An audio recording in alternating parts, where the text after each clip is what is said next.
여러분, 오늘 드디어 부활주일입니다. 네. 이제 더 이상 목사님이 사순절 챌린지 같은 거 안 시키겠구나 하는 기쁨도 있으실 것이고, 그래도 그 약간 우리 회개에서 계속 묵상했던 그 시간들을 지나서 드디어 부활주일을 맞았습니다. 예수님께서 우리를 구원하시기 위해 죽으셨다가 다시 사신 날이죠.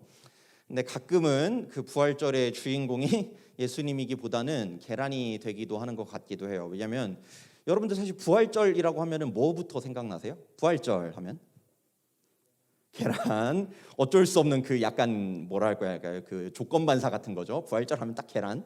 또 혹시 계란 말고 생각나는 거 있으세요? 교회. 감사합니다. 그래도 교회까지. 자, 부활절 교회. 계란 교회. 혹시 또 뭐 부활절 하면 생각나는 거 있으세요? 십자가 특세. 네. 이제 조금씩 뭔가 짜내는 느낌이 드는데, 뭐 계란을 열심히 꾸몄거나 포장했던 기억도 나실 수 있고, 사순절 열심히 했던 챌린지가 생각이 날 수도 있고, 예수님께서 부활하셨구나라는 생각도 당연히 들겠죠. 그런데 종종 안타까운 거는 예수님이 부활하신 날, 뭔가 계란으로 그걸 기념하는 날이라는 그 사실, 팩트는 남아 있는데, 예수님의 부활, 예수님 부활하셨대. 다행이다. 예수님 죽으셨다는데 다행이야. 부활하셨어. 근데 그게 예수님의 사건으로만 남아 있고, 나에게는 그래서 부활한 게 뭘까? 그래서 어떡하라는 건가? 그 부활의 의미가 우리에게까지 와닿아 있는지는 우리가 조금 생각해 볼 필요가 있어요. 물론 뭐 죽음이나 부활 이러한 주제가 사실 우리가 일상적으로 생각할 만한 건 아니잖아요. 우리가 막 난 언제 죽을까, 뭐 어떻게 나는 죽음을 맞이할까, 교회 갔더니 예수님이 부활했다고 하는데 나도 부활을 하나, 뭐 이런 생각을 우리가 매일 하고 살진 않는단 말이에요. 분명히 죽음이나 부활이라는 거는 비일상적인 부분인 건 맞아요. 그럼에도 불구하고 우리는 죽음과 부활에 대해서 분명히 짚고 넘어갈 필요가 있습니다. 왜냐하면 그게 나와 동떨어진 문제 같아 보이지만 언젠가 한 명의 예외도 없이 모두가 만나게 될 문제이기도 하거든요. 마치 그래서 저는 부활과 죽음에 대한 생각을 이렇게 해보면 좋을 것 같아요. 여러분, 살다 보면 사고가 날 수도 있죠? 사고 날 수 있죠? 뭐 매일 사고가 나진 않지만 인생 살다 보면 한 번쯤 사고를 당할 수 있어요. 그런데 어떤 사람은 사고 얘기를 꺼내면은 이렇게 얘기해요. 뭐 그 사고가 맨날 나는 것도 아니고 언제 날지도 모르는데 무슨 그 사고 생각을 하고 사냐라고 하면서 그냥 살아라고 하는 사람도 있어요. 근데 사고에 대해서 좀 생각해 보는 사람들도 있습니다. 그래도 살다 보면 뭐 오늘일지 내일일지 몰라도 언젠가 분명히 사고 나지 않을까? 근데 어떡하지? 내가 뭐 대비를 할 게 있나? 사고에 대해서 생각하지만은 뭐 특별히 대비하지 않아요. 내가 뭐 그래서 뭐 할 수 있는 게 있나 생각해보면 별거 없는 것 같아요. 더 노력하지 않고 거기서 뭐 닥치면 어떻게든 하겠지 하면서 멈추는 사람들도 있습니다. 그런데 한편으로 이런 사람들도 있어요. 언제 날지는 모르지만 사고는 분명히 날 수 있다. 그러니 혹시가 그 사고가 정말 큰 것일 수도 있으니 뭔가 내가 보험이라도 들어서 대비를 해볼까라는 생각을 하는 분들도 있습니다. 그래서 저는 세 부류의 사람을 보여드리고 싶어요. 앞에 화면 보시면 보일 텐데, 첫 번째는 사고를 생각하지 않는 사람이 있습니다. 그런 거 그냥 생각 없이 사는 사람이 있고요. 사고에 대해서 생각했지만 보험을 들지 않은 사람도 있습니다. 뭐 나겠지. 근데 그때 가서 알아서 하면 되지 하는 사람도 있고요. 마지막 세 번째는 사고에 대해서도 생각해보고 보험을 들어서 대비하는 사람도 있습니다. 여러분, 이 세 사람 중에 어떤 사람의 인생이 가장 든든하고 평안한 마음으로 살아갈 것 같으세요? 네. 대체로는 케바케와 예외는 언제나 있겠지만 대체로는 세 번째 사람일 가능성이 높습니다. 옆에서 뭔가 번쩍하면 사고인가? 하겠지만 세 번째 사람은 놀라긴 해도 괜찮아. 생각해뒀어. 대비도 해뒀어. 반응이 달라질 겁니다. 미래에 대해서 생각한 것이지만 그것이 우리의 현재의 삶에 영향을 미치게 됩니다. 여러분, 죽음과 부활도 그러합니다. 죽음이 언제 찾아올지 누가 어떻게 알아요? 그건 몰라요. 하지만 언젠가 분명히 찾아옵니다. 그리고 그때 예수 그리스도의 부활과 그 능력과 은혜가 내게 있다는 것을 아는 사람과 모르는 사람은 분명히 다릅니다. 그때에도 다르겠지만 그때를 생각하고 대비한 사람은 지금의 삶도 달라집니다. 여러분, 그래서 오늘은 여러분들과 함께 이 죽음과 부활에 대해서 함께 이야기를 나누고 성경 말씀을 통해 묵상해 보려고 해요. 먼저 부활을 먼저 할 수는 없으니까 죽음에 대해서 같이 생각을 해봅시다. 성경에는 죽음이나 사망에 대해서 적어놓은 게 되게 많이 있는데 그 중에서도 아가서 8장 6절 말씀은 죽음이 어떤 것인지 죽음의 힘에 대해서 이렇게 이야기합니다. 제가 한번 읽어드릴게요. 너는 나를 도장같이 마음에 품고 도장같이 팔에 두라. 사랑은 죽음같이 강하고 질투는 스올같이 잔인하며 불길같이 일어나니 그 기세가 여호와의 불과 같으니라.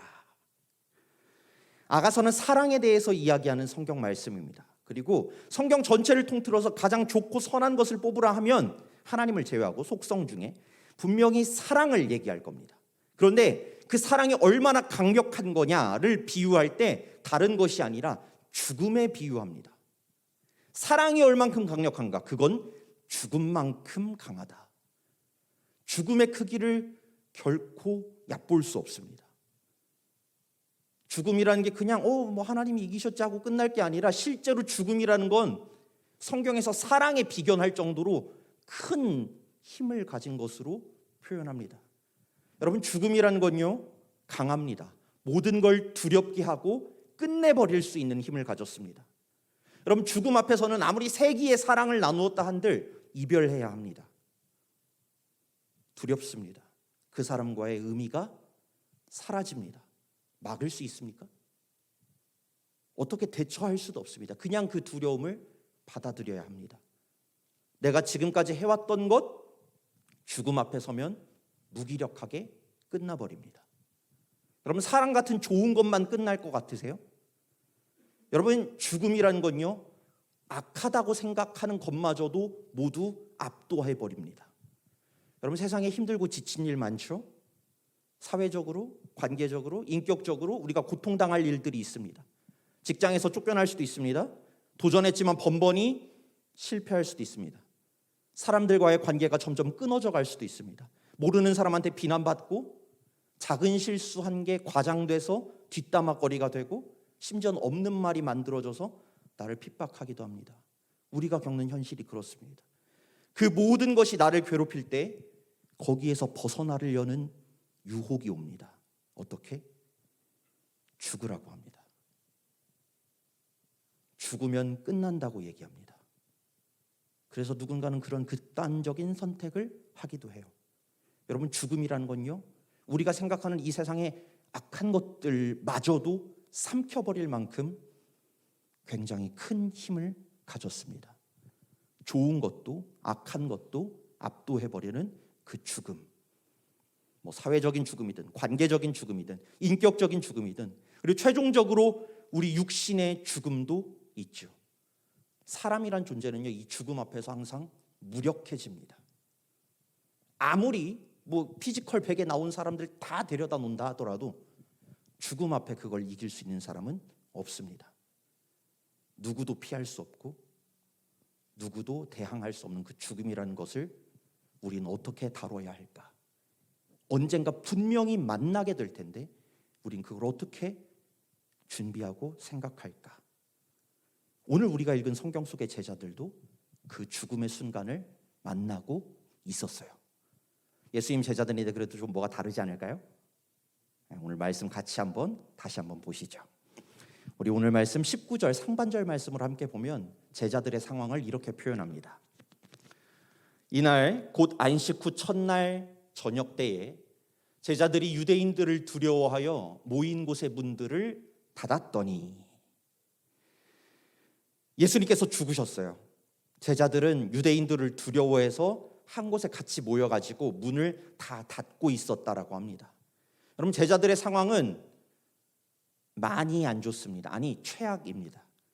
예수님을 따라서 다녔어요. 자기 생업 다 놓고 갔습니다.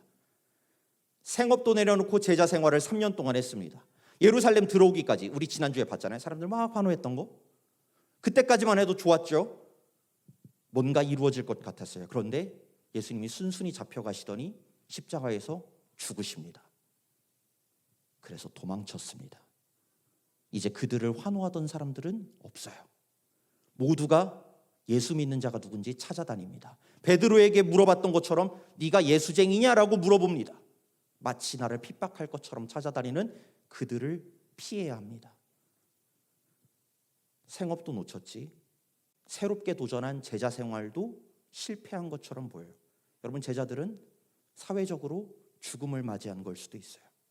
관계도 모두 다 끊어졌어요. 그들을 반기던 사람들은 없고 그들을 조롱하고 비난하며 핍박하려는 이들만 남아 있습니다. 그들의 인격은 어디가 있습니까? 두려움 속에 숨어버리고 말았습니다.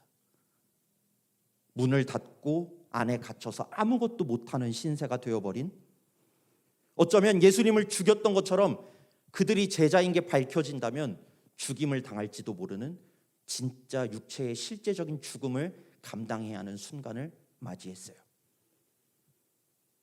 그랬던 제자들에게 부활하신 예수님이 찾아오십니다. 안식 후 첫째 날, 주일날, 부활 주일날 주님이 제자들을 찾아오셔서 이렇게 말씀하세요. 우리 19절 뒷부분 말씀을 이제 같이 한번 읽어보겠습니다. 시작. 예수께서 오사 가운데 서서 이르시되 너희에게 평강이 있을지어다. 아멘. 여러분, 이 19절 말씀은 예수님께서 바로 앞부분에 자기의 승천할 거를 계시한 사건이 하나 있었어요.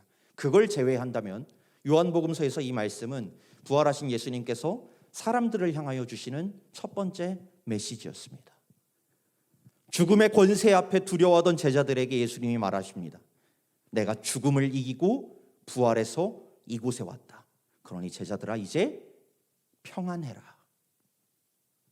이 세상 누구도 극복할 수 없고 풀어낼 수 없는 그 죽음의 힘을 예수님께서는 부활하심으로 이기셨습니다. 그리고 선포합니다.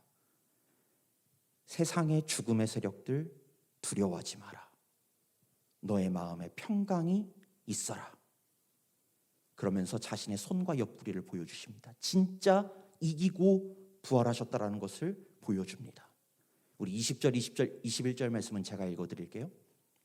이 말씀을 하시고 손과 옆구리를 보이시니 제자들이 주를 보고 기뻐하더라. 예수께서 또 이르시되 너희에게 평강이 있을지어다.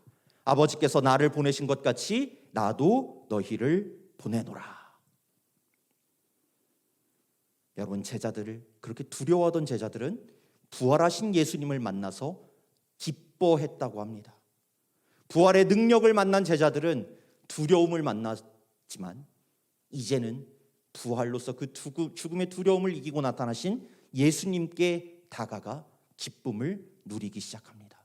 그리고 예수님은 마지막에 한 번 더 평강이 있을지어다, 평안하라라고 얘기하시면서 그들의 다음 삶을 얘기하세요.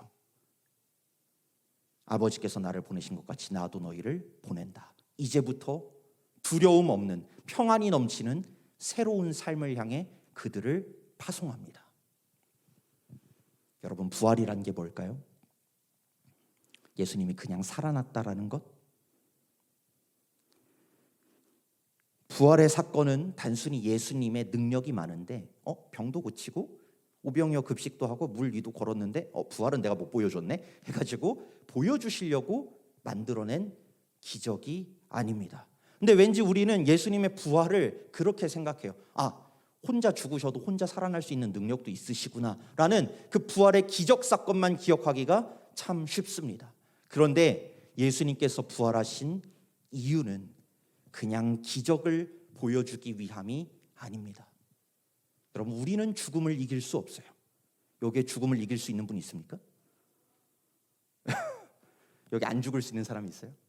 어떻게든 연명은 가능하겠죠. 제 뇌를 이렇게 인공지능으로 바꿔가지고 해도 연명은 가능할지만 그 누구도 죽음의 가능성을 없앨 수는 없습니다. 하지만 예수님께서 사람이 되셔서 죽음을 이기시고 부활하심으로 이제 사람인 우리도 그 예수님을 믿고 의지하면 죽음의 권세를 이길 수 있다라는 새로운 길을 내셨습니다. 그리고 그 죽음 앞에 우리는 모든 게 끝나버린다고 생각하지만 그 길을 우리에게 허락하셔서 우리가 세상에서 겪는, 그리고 제자들이 겪었던, 내가 지금 사회적으로 죽음을 당한 것 같든지, 관계적으로 죽음을 당한 것 같든지, 인격적인 죽음을 당한 것 같든지, 혹은 질병으로 실제적인 죽음 앞에 놓여 있든지 그 모든 것을 이기시고 두려움에서 벗어나게 하실 능력을 우리에게 주십니다. 그래서 부활은 그 무엇도 우리를 향한 하나님의 사랑으로부터 끝낼 수 없다는 걸 확증하신 사건입니다. 우리는 지금까지 죽음이 모든 것을 끝낸다라고 생각해 왔지만, 아니, 내가 그 죽음을 이겼다. 이제 하나님의 사랑으로부터 너희를 끝낼 수 있는 건 아무것도 없어. 그 무엇도 너희를 하나님의 사랑으로부터 끊을 수 없다라는 걸 확증해 주신 사건입니다. 우리 새벽 이슬 청년들 마음속에는 어떤 두려움이 있으신가요? 학업과 취업이 우리를 두렵게 하기도 합니다. 원래 다니던 곳을 그만두고 재취업을 해야 되는 것도 새로운 도전이 됩니다. 할 수 있을까? 나를 감싸는 것들이 너무나도 많습니다. 그런데 여러분, 그것이 여러분들을 지배할 수 없어요. 그 두려움을, 그 죽음의 권세를 예수님께서 이기셨습니다. 우리가 해야 할 건 그 두려움을 이겨내는 게 아니라 이미 이기신 예수 그리스도를 믿고 의지하는 겁니다. 예수님의 사랑이 그 절망보다 크고요, 그 두려움이 하나님의 사랑으로부터 여러분을 끝낼 수 없습니다. 여러분, 그 무엇을 가져와도 하나님의 사랑이 승리했습니다. 그 무엇이 있다 하더라도 하나님의 사랑으로부터 우리를 끊어낼 수 없습니다. 여러분, 부활이라는 건 기적이죠. 근데 기적이 아닙니다. 부활은 여러분을 향한, 저를 향한 하나님의 사랑의 사건입니다. 여러분, 두려워하지 마십시오. 세상의 것을 두려워하지 마십시오. 그 어떤 죽음도, 하물며 우리가 언젠가 맞이하게 될 우리의 육신의 죽음마저도, 우리를 두렵게 하는 그 모든 세상의 것들도 주님께서 이기셨습니다. 이 사실을 믿고 우리 마지막으로 로마서 8장 34절부터 39절까지의 말씀, 제가 하는 설교 말씀이 아니라 성경에 적힌 하나님의 그 음성을 우리 같이 한번 합독하면서 듣고 설교를 마치겠습니다. 우리 로마서 8장 34절에서 39절 말씀, 우리 앞에 화면 보시면서 다 같이 한 목소리로 읽어보도록 하겠습니다. 시작. 누가 정죄하리요? 죽으실 뿐 아니라 다시 살아나신 이는 그리스도 예수시니 그는 하나님 우편에 계신 자요 우리를 위하여 간구하시는 자시니라. 누가 우리를 그리스도의 사랑에서 끊으리요? 환난이나 곤고나 박해나 기근이나 적신이나 위험이나 칼이랴. 기록된 바 우리가 종일 주를 위하여 죽임을 당하게 되며 도살당할 양같이 여김을 받았나이다 함과 같으니라. 그러나 이 모든 일에 우리를 사랑하시는 이로 말미암아 우리가 넉넉히 이기느니라. 내가 확신하노니 사망이나 생명이나 천사들이나 권세자들이나 현재일이나 장래일이나 능력이나 높음이나 깊음이나 다른 어떤 피조물이라도 우리를 우리 주 그리스도 예수 안에 있는 하나님의 사랑에서 끊을 수 없으리라. 아멘. 부활하신 예수님의 말씀입니다.